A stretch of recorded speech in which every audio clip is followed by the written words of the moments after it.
Today, we are going to play around with the concept of subtraction using hands-on items or any manipulatives that you may have on hand at home.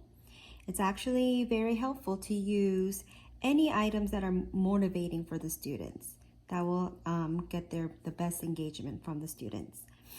Okay, so here we have 3 Hello Kitty figures.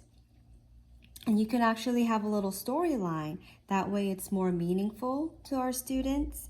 And it's not just numbers, it's not just math, it becomes more meaningful. Okay, here we go.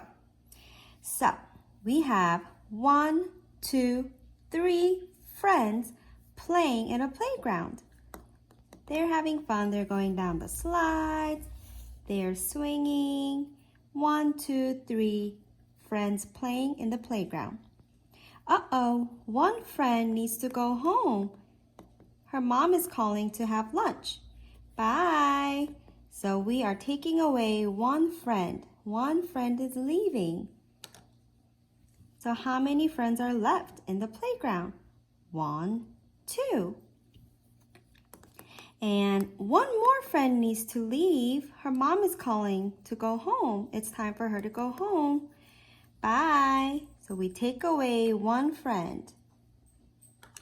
How many friends are left in the playground? 1. So you can use whatever little figures, toys, or whatever is motivating for the specific student would be the best choice. Also, snack time would be a great opportunity to play around with the subtraction concept. So let's see here. We have 1, 2, 3, 4, 5 goldfish. Let's eat one, take away one, eat one. How many are there left? 1, 2, 3, 4 goldfish are left. Let's eat one, take away one. How many goldfish are left? 1, 2, 3 goldfish are left. Let's eat 2. Let's take away 2. How many goldfish is left?